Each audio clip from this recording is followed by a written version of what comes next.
welcome back. Thank you for joining us. We're looking at November's astrology, and today we're going to be looking at the week of the 13th to the 20th of November, going from Wednesday to Wednesday, because we like to honour our good friend Hermes, Mercury, the god of astrology. With me, I have my very good friend Shawna from Smart Astro. Would you like to say a bit about yourself and your work, Shawna? Sure. Yeah, I'm Shawna. You can find me at smartastro.com along with all the socials, same handle, available for birth chart readings. We do Hellenistic style, so very traditional, focusing on the 7 traditional planets. Great. Right, we'll dive straight into the overview of the month, and going from the 13th. So we're on to page 2 already, and these are the transits we're going to be looking through, and I'll show you the breakdown on the other page, but you can just see how it fits into the month from the 15th right up to the 20th. And this is how that looks in terms of what we're covering and what we're not, and we're just going to talk you through that a little bit. So on the 15th, we have Saturn stationing direct at 12 degrees of Pisces. And interesting, because Saturn's been retrograde for quite a long time in Pisces. And Chris Brennan was saying that when these longer, slower moving planets, Saturn's the outer one of the traditional planets, one of the slowest moving traditional planets. And when he stations, he tends to bring out the most intense of the significations of Saturn in Pisces. So Saturn in any sign, stationing to turn retrograde or stationing to turn direct, is going to bring out the intensity of Saturn in whatever that sign is. So we did see when Saturn first stationed to go retrograde, it was the intensity of Saturn in Pisces was bringing about a lot of shipping accidents that we spoke about last week, and the submarine and the bridges where barges were moving into them. So hopefully we won't see a return of that. We might see resolutions towards that. Sometimes the turn direct, like the retrograde, brings the problems, and the turn direct brings the solutions. So that's what we'll be hoping for. But we'll certainly see some of the Saturn in Pisces significations being brought to our attention, I would imagine. Then on the 15th, literally the same day, just later that same day, which means that Saturn station is part of this full moon. We have the full moon in Taurus at 24 degrees. That's going to be significant. That's going to be an intense one because it's conjunct Uranus, and it's also close to the fixed star Algol, and obviously it has the Saturn station built into it as well. We'll see the 16th, the following day, the sun will be exactly opposite Uranus, retrograde. But obviously that will be applying during the time of the full moon as well. So a lot of this is feeding into that full moon moment of like quite some intense astrology feeding into it, I feel. And the sun opposite Uranus in Taurus is a very stable sign, and then Uranus is like known as the awakener, the revolutionary, the one that like shakes things up and likes to destabilize. And when the sun is opposite it, it's very much illuminating. Like it's like the full moon moment of we see everything that Uranus is trying to shake up and do. This is a time when the sun might be showing us exactly what's going on. Then we see Mercury opposite Jupiter, and we spoke about that last week when Mercury moved into Sagittarius, and we have Jupiter in Gemini. They've got that nice mutual reception between each other. So the whole time that Mercury's moving through Sagittarius, that will be in effect. But this week on the 18th, that goes exact, so that we see that opposition. Jupiter brings wisdom and brings things together, creates structures and organizations like that support wise philosophical teaching, learnings. He's thought of as the mage in Sagittarius.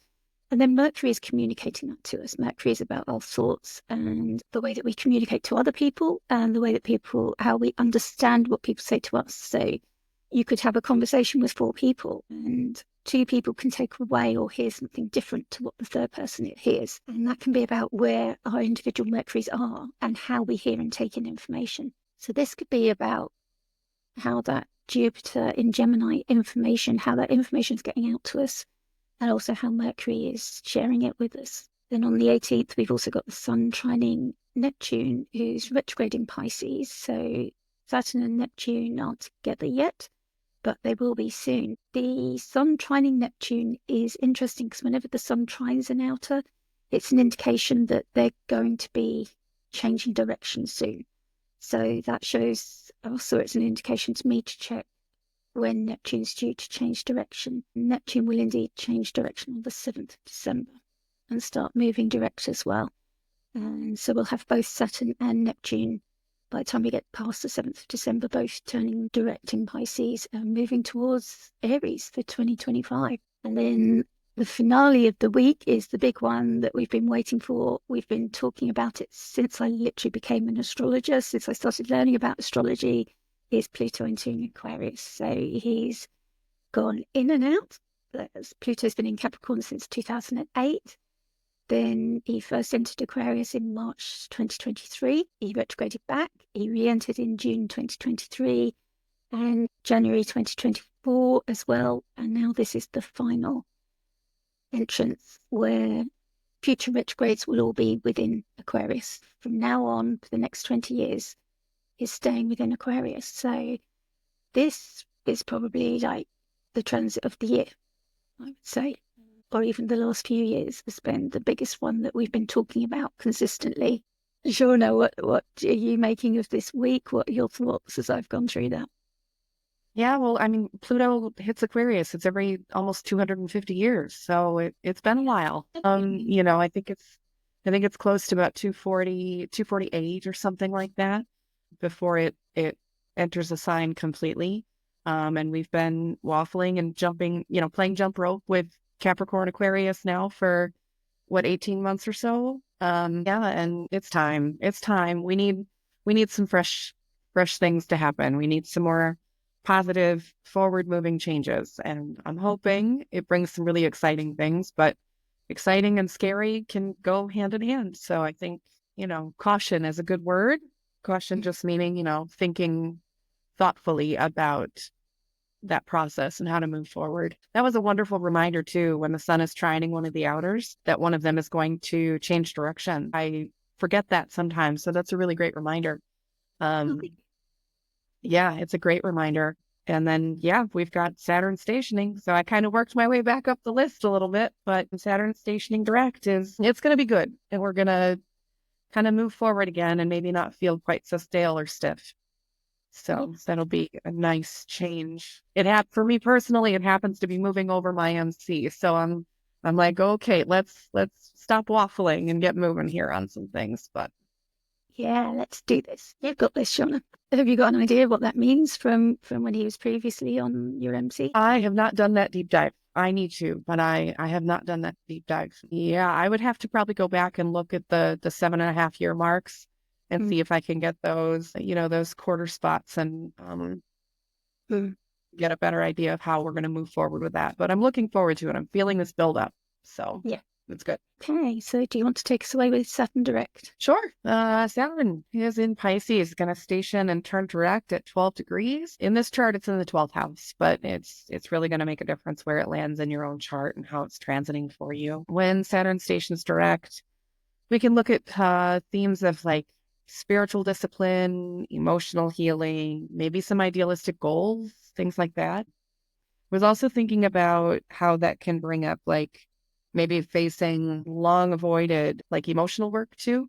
Saturn in Pisces tends to be kind of melancholic and nostalgic, and that's not always bad. Those things sometimes come with, heavy and, shadowy connotations, but those can be really good too. That bittersweet moment can really be found when Saturn is in Pisces. Could also mean, like a sense of clarity or new commitment, realizing some more spiritual goals, like I mentioned before, finding new ways to merge like dreams with practicality as Saturn is turning. Chris Brennan likes to talk about the 27 Club, and that being like musicians that all had Saturn in Pisces, or when they hit 27 years of age, they had mental health issues and things. Maybe this is an opportunity to pay more attention to mental health and mental health issues, not necessarily for yourself, but can also indicate, some need for assistance for those around you, or even just to make it, more of a topic of conversation, because that's one of those things that tends to get brushed aside, brushed under the rug, that kind of thing. You can't find that assistance and that help if you aren't keeping that at the surface to some degree. On the lighter side, things like speaking to the emotional wellness, sometimes that can look something like counselor, guidance counselor, therapist, maybe even a life coach, starting a new study like astrology or something, something else. Spiritual doesn't necessarily have to mean like religion. It can just mean something that you are like a daily practice, a daily ritual. It could be yoga. It could just be working out. It could be, anything like that. Walking meditation, those kinds of things. It could be new art too. Like you could start, if this transit's happening in your fifth house, it could be, maybe you're trying a new medium. Maybe you start, instead of using acrylics, you start watercolors or, something like. I really like all those ideas. It's really nice. What I like here about as well is that Saturn can see both of its rulers. So we've got Saturn in Pisces is ruled by Jupiter in Gemini. And we've got a square there that can cause tension, a whole sign square. And then we've got a sextile to Venus is in Capricorn, which is Saturn's sign. So again, no, it's not a mutual reception, is it? Well, by exaltation. Yeah. So there is a relationship between them, and Venus is the triplicity ruler there as well in Capricorn, as well as the triplicity ruler in Pisces.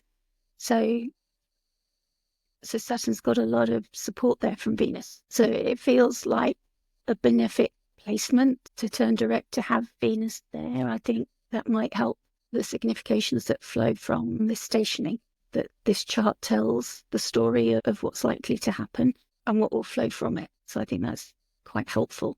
We see that also that it's sextile the moon and Uranus that are about to move into the full moon later that day. This is happening at 2:20 in London.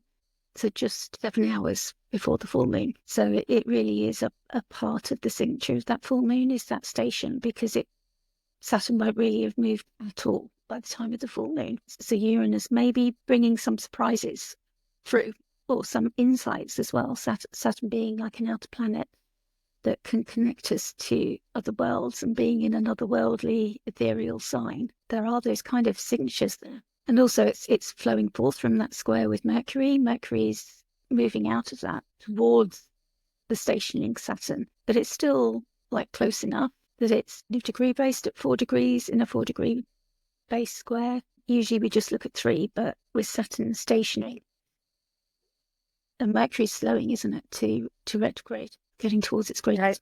Yeah, I think Mercury's getting close to that slowdown now, because elongation can go anywhere from 18 to 28 degrees, right? For Mercury. Yeah. So approaching that slowdown for sure, but there's definitely a connection there. Yeah. So it might be a matter of revising your words so that, they can, whoever you're talking to can understand that a little more clearly, or maybe you find more structure in your communication. And of course, Mercury is in the sign of the ruler of Saturn. So there's that connection between them all as well. So an immediate sympathy. We've got a trine to the sun as well. So the sun's interested in what's going on. It's like they've all got something to say here about this. And I've got some dates. And I give the dates just in case you've got planets at these degrees or the dates are significant for you. It just helps you notice that this might be important to tune into. So it started the retrograde at 19 degrees. A little bit closer to Neptune there, on the 29th of June in 2024. And it won't be out of its shadow until February 2025. It will be moving directly forward to Aries together with Neptune. And that will be in the end of May 2025 that they will be getting there almost together. And then it will retrograde back to Pisces in September 2025. So we've got quite a journey there that Saturn's going to be on between Aries, which has a very different flavour, and Martian, like much more about doing kind of flavour, about action, which is not Pisces vibe at all. So a big difference we might feel when it ingresses. But this stationing is kind of the beginning of that, because it's now turning direct, and that is where it's headed. You kind of always look at where planets have been and where they're going. And I think as well, Saturn in Pisces, given that it's connected there with Uranus and the moon and Neptune, that it's like co-present with Neptune and it's connected by sextile with Uranus and the moon. And I was thinking about what that might mean. And it could bring in sudden or unexpected lessons around uncontained or endless water. We were talking about water last week, about how you don't want too little of it and you don't want too much. We know people experiencing both extremes of that water equation at the moment, and it's equally difficult. And equally, that can be about our emotions, as Shawna's been saying, about all the things that come up with Saturn in Pisces, memory and instinct, and Saturn can sometimes bring the melancholy and the heaviness and the obstacles and challenges, but usually they're there for a reason. Like, do we really want this thing we're working towards? Are we willing to overcome these obstacles? Do we want it enough? And are we willing to do the work for it? And he's asking us those questions to see, what do we really want? What are we really willing to work hard for? And really, Saturn and Neptune together is quite a lovely signature in Pisces about the potential to bring through, like, anybody who's listening to astrology is interested maybe in the spiritual side of life and watching those cycles in our life and how they play out. And so I'm quite looking forward to the two together, the way that it could bring us some grounding in that side of our lives, that it could be a step up to another level in the kind of work that we're doing. There's a lot of potential when Saturn and Neptune come together in Pisces, I feel. So that's something that I kind of looking forward to in 2025. You're always nervous when it's Saturn. You don't know quite how hard things are going to get, but it could also mean problems for astrology, like astrology itself being brought into question.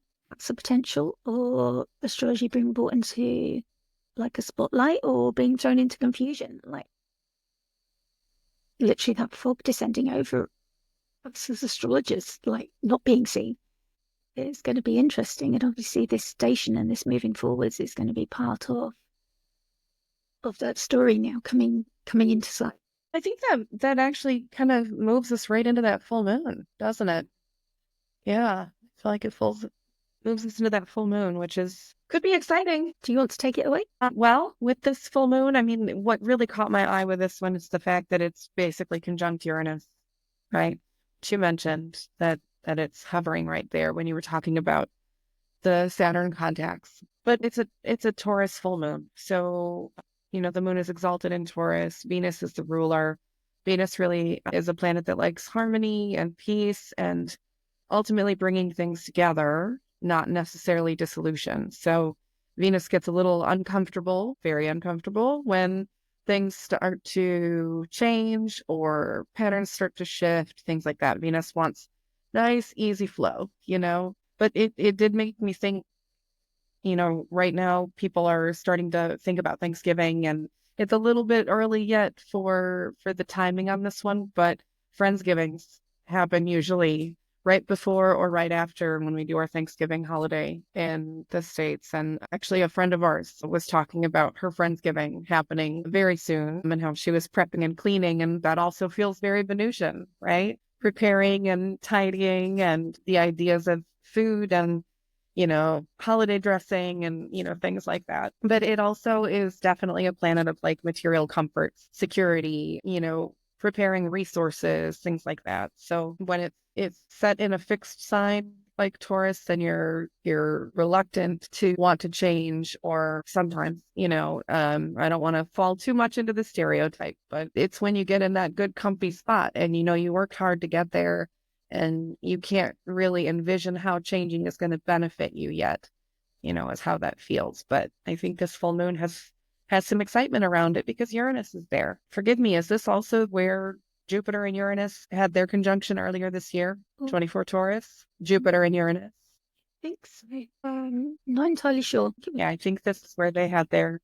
I think this is where they had their conjunction earlier this year, and so I think that might add to or be a continuation of that story. However, that's been showing up for you. But I love this card that you have as well for Taurus 3. Beautiful, isn't it? Yeah, those stars just bring so much hope, don't they? Yeah, we're in a very Saturnian place here, where the moon is. It's in Saturn's bound, and it's in Saturn's decan. And Saturn is the double decan ruler. It rules in the Chaldean descending order method, and also in the triplicity method as well.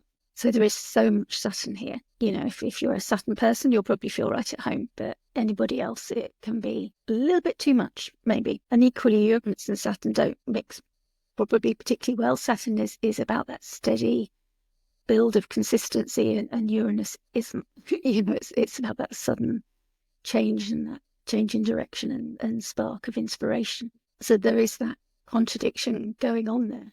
I like that there's a whole sign trine to Venus, same as I said when we were talking about Saturn, that's Venus is there in an earth sign and the full moon's in an earth sign. So the ruler has a nice trines of the nature of Jupiter, which brings like opportunities and optimism and like all that kind of support of a benefic nature. So she's offering that to the lunation, which is always nice. And then the moon is the exalted ruler, as Shawna said. So the moon is right there. Couldn't be in a better place for the moon. So it's always usually a favourite place. Just difficult. That last decan is the challenging one. And also, as Shawna said about these degrees, is challenging as well because that's where Algol, the fixed star Algol, is, and that's a binary star. And I was just reading up about it before we started, and the reason it's binary is it actually is two stars and one orbits the other, so it actually gets eclipsed regularly. So that's why it winks, which I found was quite fascinating. But this is about feminine rage and feminine protection. So it was associated with bad and difficult things happening, but I think it might have been divine justice, maybe like karma coming. I don't want to say too much because it might be bad, but I saw also that it could also be inspiration, creativity. I know there's a lot of very creative people that have this star in their nativity. Mozart was one that his Mercury, I think, rose with Algol, but and also for other people it was a difficult one. Say if it was with Mars, then it might have been more challenging. I think JFK had it culminating with Mars, so that was a lot more challenging. And then Donald Trump shooting was at that time, I think, of that conjunction, and it was on Algol, and that's when that shooting happened in that crowd. So there are definitely difficult events associated with it, but I prefer to lean into that creative side that it can bring and the female empowerment that it can bring, but also like it's known as like the winking head of Medusa. So there's like that. Medusa didn't take any prisoners. She wasn't messing around. That girl, she had experienced the worst of toxic masculinity, and she was fighting back big time. So we may see the feminine rise up and feminine rage rise up around this time, or see the worst of what the patriarchy can do to the feminine. I don't know, but I feel somehow that something will be exposed around this time. Something will come into full view, which is what full moons do. They bring things into full view. It's nice to see that the outers are still in this three-way sextile. I think that's going to be disappearing as soon as Pluto moves. We lose that. So we have Uranus here in a nice sextile, the nature of Venus to Neptune, and then Neptune in a sextile to Pluto. So that's kind of a signature that we'll find in the nativity of charts of people being born around this time, that once Pluto moves into Aquarius, that kind of breaks it up. We'll still have the Uranus and Neptune. And of course, that'll break up in 2025 when Neptune moves into Aries as well. But it's been a signature, and I suppose it's only with hindsight we'll know exactly what it's saying and doing. But it's definitely something we've had our eyes on, that's been the case once Pluto moved back into Capricorn and Uranus reached these end degrees of Taurus, that sextile formed. And as it separates, so we're coming to the end of that, and it's time to start reflecting on what that might have meant, because it's a slower generational thing for the collective rather than something we may have individually experienced. And it's also the groundwater trine is broken up because we found Mars moved into Leo, was in Cancer, and we'll move back to Cancer. So we were enjoying that groundwater trine. But obviously we're talking about an earth sign at the moment. It's not necessarily relative, but no, I think it really is. I think it is. We had, my favorite phrase overuse as of late is wet blanket. Everything just felt heavy and damp, and like you're trapped under it. And I feel like Mars moving into Leo, we're going to get a little bit of reprieve maybe before we turn back around and start reviewing some things and ultimately head back into Cancer. Yeah, kind of add some heat to the situation. I suppose if everything's too much water, it can be too much. As much as it's of a benefic nature, it can still be too much. And some heat will dry things out, and we can get ourselves prepared before it moves back. And we see the sun is moving to sextile Pluto. That could be interesting. I don't think it'll actually get there before Pluto will move, but it's sort of moving into that sextile, orbital sextile from Sagittarius, I think. And the sun is... Yeah, it'll be pretty close, I think, there, but I think it's going to be in Sag. Yeah. And we've got a trine there with Saturn from the sun. So there's some nice aspects that they're making, sort of. There's not too many difficult squares being brought in here. So the tarot card that's aligned with this moon is the Seven of Pentacles, and that's kind of also Saturn related. It's the Pentacles relate to the element of Earth, and it's about putting the time and effort in. And we see a man who's done his work and he stops for a break and just reviews what he's done, takes a break, and maybe is thinking about what else he needs to do. It's about commitment to work, but also time. And Saturn is the Lord of time. And that's kind of the magic ingredient that anybody who's a gardener will know. You plant the seed, but then it's up to time, and we haven't got control over that. And the seasons, how much rain are we going to get, how much sunshine, and you want the right balance of those things. So that's when you're at the mercy of the elements. And that's what we see in Taurus 3. So the astrologer Kira Reiber calls this decum preservation, and Austin Coppock calls it the prayer beads. And it is that element of when you've done that work that there's only so much we can do before we've got to bring in that element of humility, really, I suppose, and pray for the best and prepare against the worst. That battling against the hashes, you've got to plant somewhere fertile where they can get the most sun and not on a floodplain or something. You do your best to plan for these things, but you are subject to greater forces than ourselves. We all are. Sometimes we need to recognize that as well. But our prayers don't go unheard here. There is, Austin Coppock talks about the Leti, who are the magical spirits of this decan, and they do carry our prayers directly to the gods here. So our prayers are heard. So once you've done the work, do say the prayer to keep it safe and free from harm. But yeah, the keywords from astrologer Nicola Allen, she's writing a decan book to accompany these cards, but she's illustrated these beautiful cards here and shows us this stag. She's given us these keywords of turbulent times, always be prepared, and ward against misfortune. So again, that careful preparation, but also being aware that some things are just out of our hands. And the stag reminds us that when disaster strikes, sometimes it's no fault of our own, but there's also an opportunity to grow there in strength and to learn from our misfortune. And the stag knows that wisdom and patience and humility are gifts that often only those facing adversity know about. If everything in your life is dreamy and safe and well, you often don't necessarily experience that humility or get a chance to lean into that wisdom. And often there can be a helping hand available. So look for it, and don't be afraid to ask for it. Don't be too proud to ask for it if times are tough. But also it's wise to plan for the worst case scenario. Have your plan B, get your insurance, make sure it's paid. So whatever the moon is illuminating for you, it's good to have that sense of, right, have I crossed the T's, dotted the I's, done all I can to look after whatever I'm planning. So in terms of who might feel it, I'm thinking here the sort of the fixed signs for us, Scorpio, Leo and Aquarius, and especially around those late degrees, 24, 25, 26, sort of from 22 onwards if you've got planets or placements, your angles at those degrees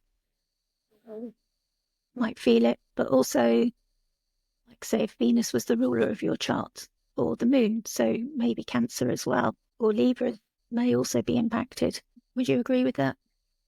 Yeah, definitely. You mentioned the Saturn touch as well, with the Saturn being the decan ruler. I think if you've got, given that it's Saturn is stationing and it's going to be in a whole sign sextile, I think you could feel it for better or worse. But yeah, you touched on something with get your insurance and make sure it's paid. It's open enrollment here for us, for a lot of people in the US, to literally get your health insurance, your healthcare, your medical, and it's a curious thing that we've just had our election, and you were talking about that possibility of feminine rage. And the thing it brought up for me is um, there's been a lot of somber and negative attitudes all across the media right now. But there was also something that was just so beautiful. And I think our friend shared it with us was, the women in government of other countries saying, we're with you, throughout this entire video. And it was just such a stand of solidarity because there are so many people that are rightfully concerned, but I'm hoping people keep in mind that things can't change overnight. Even with planets changing signs, things won't change overnight. And when we talk about, Pluto moving into Aquarius, it can be scary and nerve-wracking, but it definitely can be something you can anticipate and hopefully get excited about. Yeah, oh, that's really interesting about the insurance timing, like how astrology, like you see it show up in the world so many times. You think, well, did they know? How did that happen? Mhm. Yeah. When I love those little things that, because sometimes you feel like, how is the astrology supporting you? But it's those things. It's, quite literally in this instance, prepare for, like you've got on the screen here, prepare for misfortune, prepare for tough times. And what is insurance other than preparing for tough times, right? It's Yeah. trying to protect yourself about it. So even in those little minute ways, there was something in my personal life where Mars moved from Cancer into Leo, and all of a sudden the energy levels were higher, not just for myself, but for some others. And, personally, I do my best. I love astrology and I'm in it every day, but I'm also a little bit absent-minded when it comes to the transits of the day. Like I'll look at them in the morning and then I'll just kind of, okay, there they are. And then I go on with my day. And at the end of the day, it's like, that's how that showed up, or that's how that played out, so it is alive and kicking for sure. It really is, isn't it? And it can show up in all sorts of ways. I mean, our teacher Adam I was listening to one of his podcasts just recently. He said, yeah, it can show up as a common cold, and karma can literally be working its way out and burning through, as you're moving through a cold. It can show up in all those kind of ways that you just don't expect. It doesn't have to be these big life-changing events all of the time, just the very mundane things and just the tiny things that you don't notice that are slightly different, but there it is. Yeah. It's great like that. And then literally the day after, that's when the sun will oppose Uranus and really illuminate those new moon themes. So the sun there in Scorpio opposing Uranus at 25 degrees. So that's that full moon point of their cycle. Here on the 19th of November, we have Pluto moving into Aquarius. I wish I had a drum roll or something.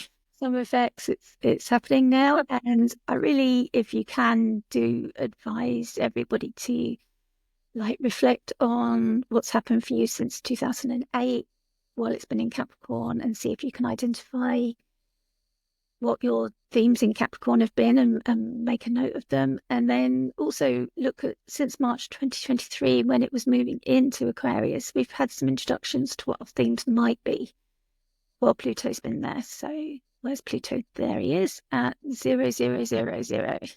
Really nice. And we got a lot of Mercury there as well. It's in Mercury's bound, Venus is decan, Mercury's triplicity. So Mercury's got something to say there in a nice whole sign sextile from Sagittarius. So bringing in that Jupiter opposition. And our colleague Janessa, another good friend of ours, has written an article for the Astrologers Co-op on Pluto in Capricorn. So I do direct you to that. It's very good if you want to know more about Pluto in Capricorn and get that bird's eye view of some things to think about. So check out the Astrologers Co-op. You can find them on Substack or on Twitter and Instagram, and you'll find your article there if you search for Pluto. And no doubt, I would imagine the Astrologers Co-op will be writing about Pluto in Aquarius as well. And I know Adam Ellenbus, our teacher, is doing a whole workshop, webinar on Pluto in Aquarius, and it's talking about AI and aliens. And there was one other thing as well that skipped my mind. I heard the name and I loved it, and now it's escaping me. Yeah, there was 3 things, wasn't there, coming up? I'll try and put a link into the notes. But yeah, if you want to know more, then yeah, and you're into astrology, then it's worth attending that webinar that he's doing as well. So the aspects that we've got on the 18th, the day before, we had the exact opposition of Mercury and Jupiter. And on the 18th, we also had the Sun trining Neptune just before Neptune turns direct in December. And on the 19th today, we've got Pluto entering Aquarius. I found his talk. Oh, you have? Oh, great. What? Yeah. Yeah. It's set up for November 21st, p.m. Eastern time. And it's called Pluto in Aquarius, AI, Aliens, and New World Orders. New World Orders. Yeah. I'm excited about that one. Yeah. I mean, we've got to remember this is Pluto moving so slowly. It's a 20-year shift. It's not like going to be an overnight thing. No. But when you look back on the 15 years like since 2008 in Capricorn, you can see those shifts that have happened. And yeah, I mean, somebody said to me as well, as much as we can imagine things, who would have thought of AI in 2008?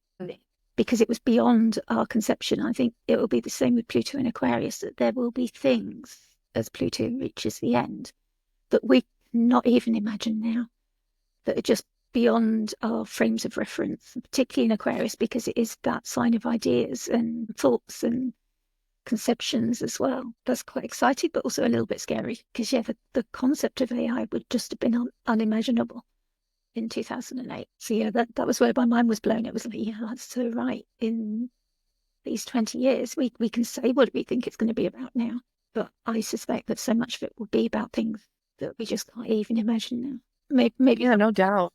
Yeah. And even still, as much anxiety as that can hold, as much as things change, there are still always the things that are everlasting and evergreen, and as much as things change, things will always be the same, Mm. Yeah, I had my word for Pluto. We were talking about this before we started, about the transformation word getting overused. And I used the word empowerment, that I believe Pluto brings empowerment. He's about power, but that can come through disempowering you initially, taking your power away in areas where you're meant to grow in order to empower you.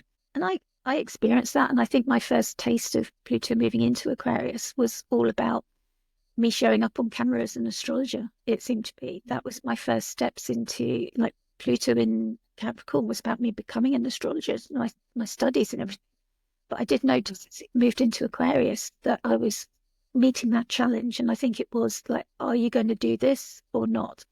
Are you going to let your fear of doing it stop you? And about how am I going to show up? What kind of astrology do I want to talk about? How do I want to do this? And it was like, okay, am I going to let those obstacles overcome me? And I think sometimes if we let those obstacles stop us, the push to that empowerment then can become overwhelming. I was reflecting on this earlier about that overwhelm, that sometimes when you're shown that shadow, and it can get overwhelming. I think sometimes that's because we've avoided, when we're shown, like the first few times that we're shown something, if we do try and avoid it, it then gets greater and greater, and that's when it can become overwhelming. So then it just gets a little bit scarier and much more harder to do. Whereas if we take it, okay, baby steps, one step at a time, do the thing, and for me, it's been very much about recording rather than going live and things like that, do it at a time, collaborating rather than doing it on my own, finding what do I need to make this possible and manageable. And that's how I think it's shown up for me. I don't know if you've been able to identify anything, Shawna. Actually, mine goes hand in hand with you right there. Although this feels very much tied into the Saturn station right now, getting myself comfortable. I'm very much a 12th house person. I don't like to show my face. I'm awkward and uncomfortable. Pre-recording helps for sure. Lives, I just kind of turn into a statue, and it, I get nervous about what to say and how to say it. And, kiddo actually recently said to me, you've got to learn how to take your mask off so people can actually see you. And I'm like, well, that's awfully wise for 14. When it ties back into the possibility of Saturn stationing and the mental health aspect, a lot of doing what we're doing, this is a push for us This is this little thing is being brave for someone who's a 12th house person. So I'm an overthinker. I've got 5 out of 7 traditional planets in air signs making a trine, and 2 of those planets are in the 12th house, and they're pretty big ones. So it's, or small as it were. I am good at staying in the back, not necessarily speaking up when I could possibly, or feeling like I can't speak up. And so I feel like maybe there's definitely a bigger shift happening. It makes a big difference when you feel like you can control, you take the reins. So I guess I don't know if you're experiencing it this way, but by you taking the initiative and starting, okay, I'm going to do this, this, and this, that puts you in control. And that gives you a little more security. It gives you a better foundation to stand on. I've just moved slowly through my comfort zone, I suppose, and I'm just so grateful for you and the ladies from Ask that we've been able to do this together, Mm-hmm. like to build our confidence and work together in this way. That's really helped me, and I don't think I could have done that as a solo astrologer at all. And I love the astro conversations too. So yeah, there's not anyone in my day-to-day life, like IRL, that actually has these conversations. So I cling to you and our other group members, the rest of our coven, to feed this astro habit. Yeah, that's what's so great, that this is just an extension of like how we talk anyway, isn't it? Yeah, yeah. Okay, we'll just share it with more people, but really And hope it helps somebody. yeah, we're looking at this stuff anyway together and figuring out what it means for each of us together. It works. But yeah, I mean, for all of us to figure out what Pluto might mean in Aquarius and what it did mean in Capricorn really helps. And I suppose we should do that thing where we say, like, who it's going to affect is like definitely the fixed signs. I'd like you to feel this shift. But you've had the introduction the first times it's gone in there. So this isn't totally unfamiliar energy until Pluto gets to the new degrees. So he's been at 0, 1, 2, but it hasn't gone into 3 yet. So that'll be totally new once he reaches there. But for now, we're going back to degrees he's been to before. But the fixed signs being Aquarius and the opposition of Leo, and then Taurus, where the full moon was, and the opposition of Scorpio, where we had the new moon this month. So there's been that shake-up in those areas. And I know with placements in Leo that I certainly felt it this summer that the Leo summer wasn't the same. That month wasn't the same as it usually would be because Pluto was in Aquarius at the time. And it was like, so the sun was opposed by Pluto, which was a totally new experience that I hadn't had while it's been in Capricorn or in any of these signs before. And obviously it hasn't been in Aquarius in my lifetime before. So that was a new experience that we're just going to have to get used to for the next 20 years. But sometimes it's more intense at the ingress and then it settles down, she says, trying to reassure herself. Hopefully that little boost of energy and momentum to my work and everything that I used to get in the summer hasn't completely gone, because I used to look forward to Leo season. It's when I would put things out and do things. But yeah, and a lot of synchronicities would happen and they just didn't. But it's like interesting to see that, okay, that's the astrology. It's like you've got to roll with it, haven't you, and go with that flow. That's what's happening. And yeah, it was new energy that we were feeling into. I have these questions that I've shared before with Pluto, but I do share them where there's an important sort of movement, the wisdom of transformation. And the question that Pluto's asking is, where does your own bid for your personal power? So this isn't about power over others. This is about just feeling empowered within yourself. And where does that bid for yourself, for shining your brightest light, scare you? And if you can identify that, and that's how it helped me identify that it was about this, showing up on camera and talking about astrology in this way, that helped me identify where does it scare me? And then am I prepared to meet that challenge? And for my own personal empowerment to meet it and answer Pluto's call. So if you can identify where that scares you, where you're feeling disempowered maybe, or where Pluto's movement starts to disempower you, that gives you a key or an insight into where you want to look. Start looking to empower yourself. And meet Pluto halfway with this process. is a great way to work with it. So events are not just happening to you, they're happening for you and supporting you in that process of getting empowered. And in terms of the aspects that we're finding, we're seeing the outers connecting in that sextile between Neptune in Pisces, trining Uranus in Taurus. Oh, well, Uranus and Taurus in sextile, definitely. But now we've got an aversion between Pluto and Neptune for a while. Yeah. And the reminder of some dates, the 2nd of September was when Pluto returned for its last visit to Capricorn. And we've used some different analogies of what this might be, like a cha-cha dance. And Shawna talked about jumping rope, the different types of things with that movement of energy. My first teacher talked about it as like coats of paint that you need, like your base coat, your first coat, your second coat, and the last visit to Capricorn being the third coat of paint, just finishing up everything. And we said last week about Venus in Capricorn, there is nice now leaving those last touches to that decorated room, just leaving the flowers there and removing all the duct tape and everything. And just when you've decorated a room and you put all the curtains back up and everything, it's all pretty and nice. And certainly in Capricorn, it can be about failing institutions, because Capricorn's very much about the structures of time. And I did see that, as Pluto is moving back into Capricorn.